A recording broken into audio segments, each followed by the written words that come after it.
Hello guys, welcome back to my channel Vibe with Anindita. Welcome to a new vlog. This is going to be a travel vlog. এই vlogটাতে আমরা এসে গেছি, দেখেই বুঝতে পারছো ব্যাকগ্রাউন্ডে নয় যে একটু আলাদা সেটআপ লাগছে। তো আমরা চলে এসেছি মায়াপুরে। আমরা সকালবেলা উঠে স্প্ল্যানেডের থেকে বাস করেছিলাম কলকাতা টু মায়াপুর। আমি আগে থেকে বুক করে রেখেছিলাম এসি বাস, WBTC বাসটা। বাসের ক্লিপিংস আর কিরকম কি ছিল সেটাও আমি ঘুরিয়ে রেখেছি, সেটা আমি দেখিয়ে দেবো পরে ক্লিপিংসে তোমরা দেখতে পাবে। বাসটা মাঝখানে কৃষ্ণনগরে একটা স্টপ নেয়, মানে যেটা ব্রেকফাস্ট বা ফ্রেশ হওয়ার জন্য ব্রেকটা, এন্ড দেন টানা চলে এসেছিল। তো আমাদের বাসটা ছিল 6:15 আমরা পৌঁছেছি অ্যারাউন্ড 10:30, যা টাইমিং ছিল সেটা দিয়ে পৌঁছেছিলাম। যদি ব্রেক না নিত তাহলে এর আগেও পৌঁছানো যেত, বাট হ্যাঁ, this is what it is. আর বাসটা একদম এসে ক্যাম্পাসের ভিতরে গদা ভবনের কাছাকাছি যে পার্কিংটা আছে সেখানে এসেই পার্ক করে। আবার নেক্সট ডে যখন আমরা বাস ধরবো তো বলা হয়েছে যে ওখান থেকেই আবার বাস পেয়ে যাবো, ওখানেই নাকি সব বাসগুলো দাঁড়ায়। তো এটা একটা ভালো, ক্যাম্পাসের ভিতরেই পার্কিং করে। ক্যাম্পাসের বাইরেও অনেক থাকার জায়গা আছে, বাট আমরা ক্যাম্পাসের ভিতরেই বুকিং করেছিলাম শ্রী প্রভুপদ ভিলেজে। আমি সব ডিটেলস নিচে মেনশন করে দেবো। অ্যান্ড এখানে কেননা আমাদের আগের কালিগসরাও এসে থেকেছিল, তো আমি এটার ভালো ফিডব্যাক পেয়েছিলাম, তাই এখানেই বুক করা হয়েছে। অ্যান্ড এর বাদেও গদা ভবন, গীতা ভবন, অনেক রকম আছে ভবন এখানে, যেখানে নিচে প্রসাদম খাওয়ানো হয় আর উপরে রুমস আছে। এই উইকেন্ডটা যেহেতু একটা বড় লং উইকেন্ড, তার জন্য রুমস অ্যাভেলেবিলিটি একটু কম আছে। আগে থেকে বুক করেও আমি নন এসি রুমই পেয়েছি, এসি রুম পাওয়া যায়নি। আর এখন ক্যান্সেলেশনও যেহেতু নেই, তাই আপগ্রেডও করা যাচ্ছে না। আর আমরা নেক্সট উইকেন্ডের জন্য প্ল্যানটা পুশও করার একটু প্রবলেম ছিল আমাদের। তো this is what it is. আর এখন আমরা রেডি হব আর যাবো নবদ্বীপ এক্সপ্লোর করার জন্য। ফার্স্ট ডেটা আমরা নবদ্বীপই এক্সপ্লোর করবো। অ্যান্ড তোমরা কতক্ষণ দেখো যে আমরা সকাল থেকে কি কি করেছি।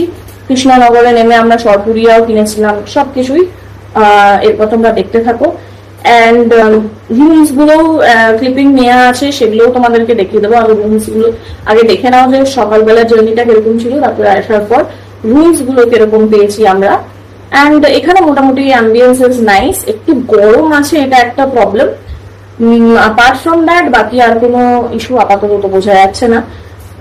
সো লেটস সি, আমি যাই, তোমরা ক্লিপিংস গুলো দেখো, আমি ততক্ষণে তাড়াতাড়ি রেডি হয়ে নিই। তারপর নবদ্বীপে গিয়ে আমরা কি কি করছি সেটা দেখাবো। বেরিয়ে তো আগে মোস্ট প্রবাবলি খাবো, তারপরে নবদ্বীপ যাবো। তো তোমরা কতক্ষণ ক্লিপটা দেখো আর আমি রেডি হয়ে আসি।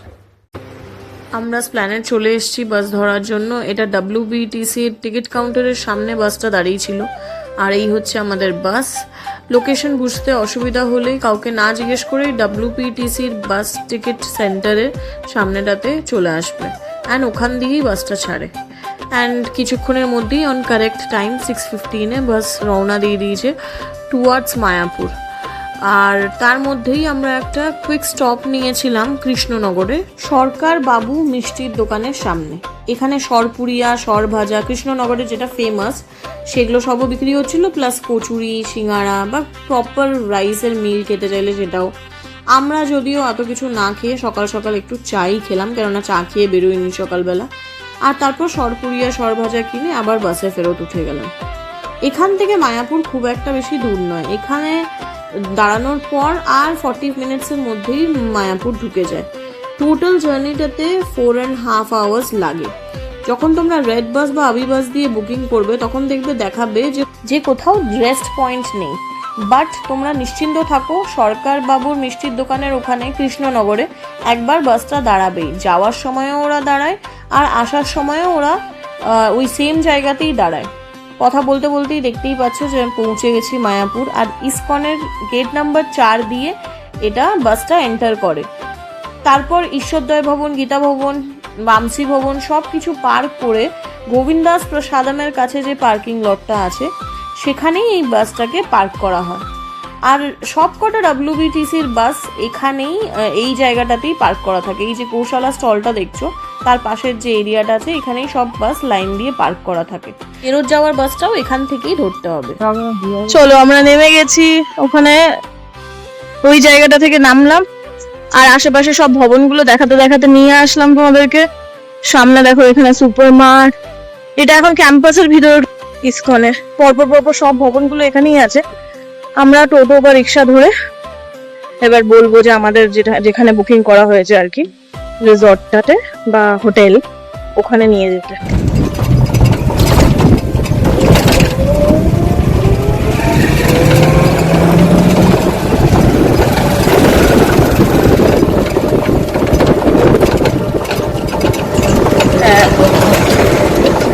চলো, টোটোতে উঠে গেছি, এখন যাচ্ছি প্রভুপদ ভিলেজ। এখান থেকেও ভালো ভিউ দেখা যাচ্ছে।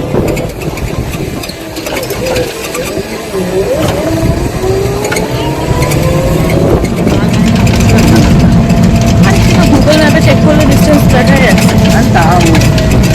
এই আমরা ক্রস করলাম গৌরাঙ্গ কুটির, আর তার ঠিক অপোজিটেই আছে অন্নদান কমপ্লেক্স, যেখানে প্রায় 500 থেকে 1000 জন লোক অন আ ডেইলি বেসিস ফ্রিতে অন্নদান করা হয়, খাওয়ানো হয়, সবাইকে বসিয়ে খাওয়ানো হয় সকালবেলা, বিকেলবেলা, দুবেলায়। আর তার ঠিক পাশেই হচ্ছে আমাদের স্টে প্রভুপদ ভিলেজ। B4 है, बोलो सामने रूमটাই। হ্যাঁ হ্যাঁ, भैया अकेले बाहर जाएगी तो पकड़ लीजिएगा, पकड़ के भेज दीजिएगा। চলো আমরা রুমের চাবি পেয়ে গেছি and this is our room.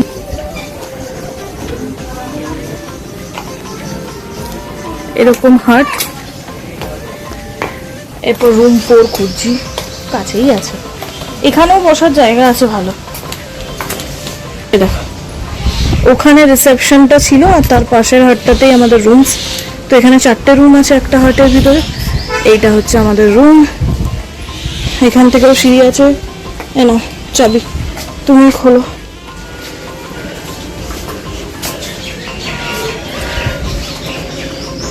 এখানে সেপারেট বসার জায়গা আছে, বেশ ভালো। এই টাইমে এতই রাশ আছে যে এসি রুম আমাদের পাওয়া যায়নি। এখানে এসে ভেবেছিলাম যে জিজ্ঞেস করব যে যদি এসি রুমে কনভার্ট করে দেয় তো, কিন্তু সেটাও পসিবল হলো না।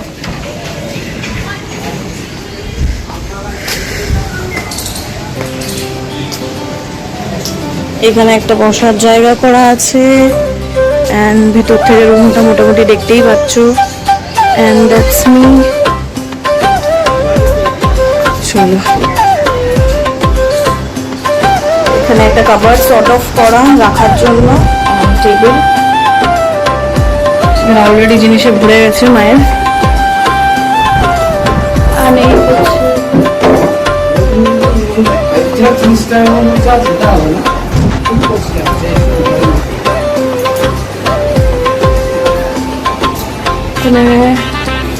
প্রভুপদজির ফটো আর ওখানে টিওবিটির একটা ছবি আছে।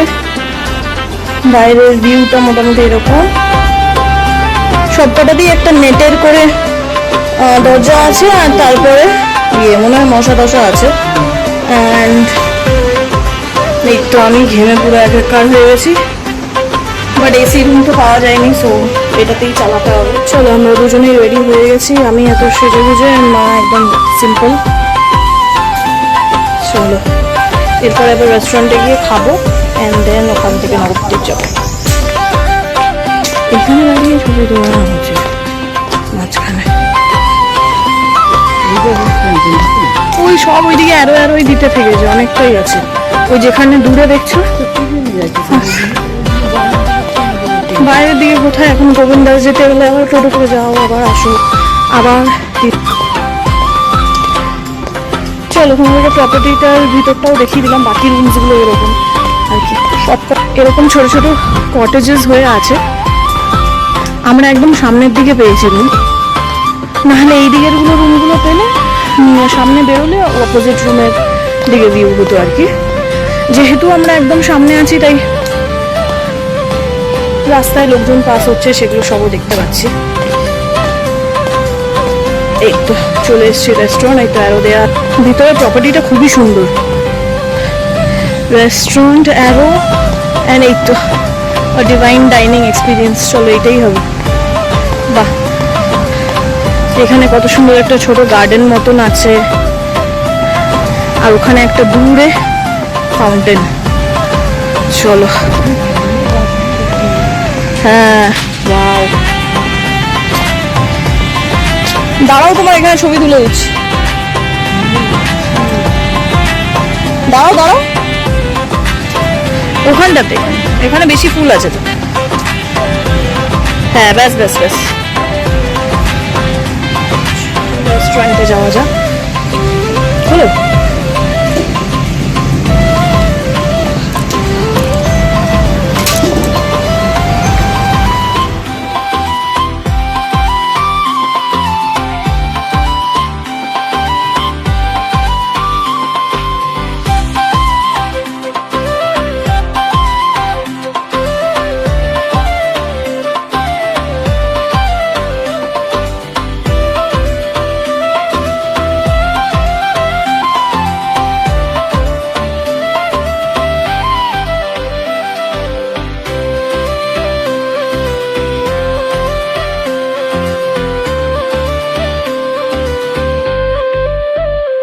একটা বেশি কিছু খাওয়ার জন্য পাওয়া গেল না। স্ট্রেট গেলে তো মেন গেটের কাছে পৌঁছাবো। তো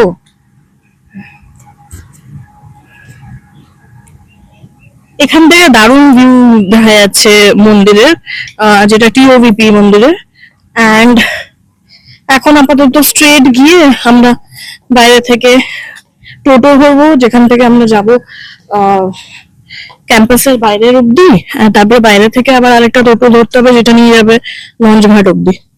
কিছুই খেতে পারলাম না, আইসক্রিম শেক খেয়েছিলাম, কেননা বাকি সবকিছু বানাতে গেলে থালি বলো বা পনির পরাঠা বগেরা যাই হোক, মেনুতে যাই আছে সব লাঞ্চ টাইম ওদের অ্যাকচুয়ালি আরো আধ ঘন্টা পর স্টার্ট হবে, তো ওয়েট করে থাকতে হতো।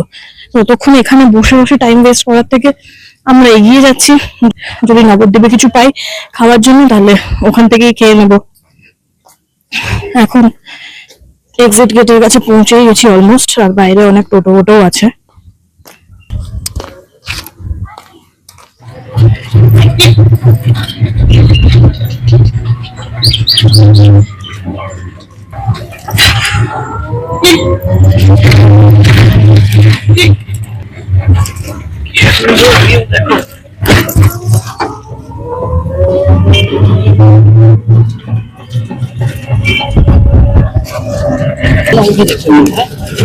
কোনটা? হ্যাঁ, ওই তো চন্দ্রদেব মন্দির। পুরোটাই যেহেতু ক্যাম্পাসের ভিতরে, তার জন্য যেখানেই যাই সেখানেই ভালো ভিউ দেখা যাচ্ছে মন্দিরের। এই যেরকম এখানে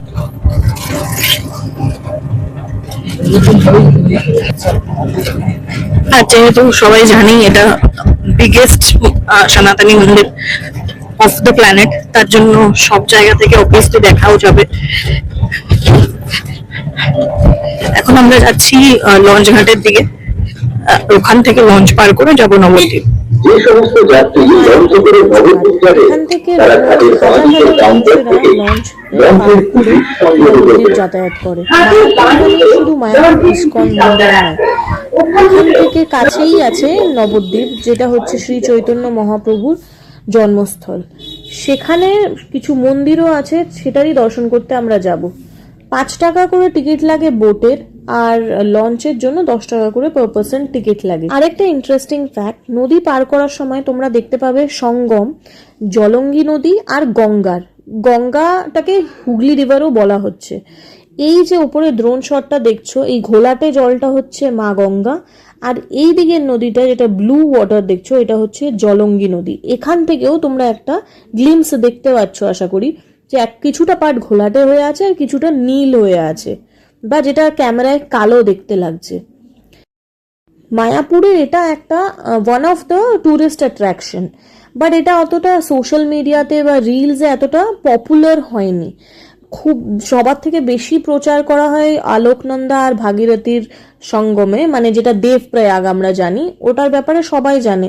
কিন্তু মায়াপুরের এই সঙ্গমটার ব্যাপারে অনলি ওয়েস্ট বেঙ্গলের লোকজন ছাড়া আর খুব একটা লোকজন জানে না।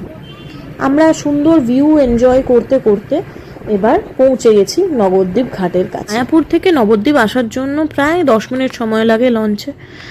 ব্যাস, এবার নবদ্বীপ পৌঁছে আমরা কি কি জায়গা এক্সপ্লোর করেছি সেটা দেখার জন্য পার্ট 2 এর ওয়েট করো। সেটা আসবে রবিবার দিন দুপুর 1টার সময়। Till then stay happy and bye by.